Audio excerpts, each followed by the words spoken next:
ಕಣ್ಣು ವಿವರ. ಕಣ್ಣು ಎನ್ನುವುದು ಮಾನವನ ದೇಹದಲ್ಲಿನ ಬಹುಮುಖ್ಯ ಇಂದ್ರಿಯಾಂಗವಾಗಿದೆ.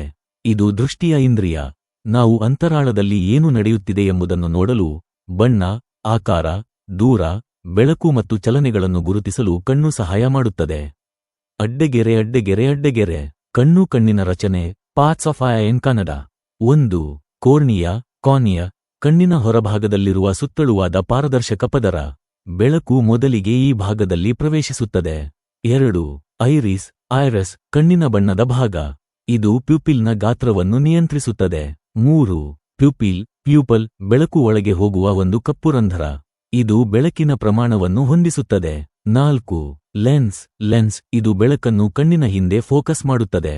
5. ರೆಟಿನಾ. ಕಣ್ಣಿನ ಹಿಂದಿನ ಭಿತ್ತಿಯ ಮೇಲೆ ಇರುತ್ತದೆ. ಇದು ಬೆಳಕನ್ನು ಸಂವೇದನಶೀಲ ಚಿತ್ರಗಳಲ್ಲಿ ಪರಿವರ್ತಿಸುತ್ತದೆ. 6. Optic nerve. ರೆಟಿನಾದಲ್ಲಿನ ಚಿತ್ರಗಳನ್ನು ಮೆದುಳಿಗೆ ಕಳಿಸುತ್ತದೆ. ಅಡ್ಡೆಗೆರೆ. ಕಣ್ಣುಗಳ ಕೆಲಸಗಳು. ಬೆಳಕನ್ನು ಹಿಡಿದು ಚಿತ್ರಾರೂಪದಲ್ಲಿ ಮೆದುಳಿಗೆ ಕಳುಹಿಸುತ್ತದೆ. ಬಣ್ಣ, ಆಳತೆ, ಗಾತ್ರವನ್ನು ಗುರುತಿಸುತ್ತದೆ. ನಿತ್ಯ ಜೀವನದ ಚಟುವಟಿಕೆಗಳಿಗೆ ಅತ್ಯಂತ ಅಗತ್ಯವಾದ ಅಂಗ.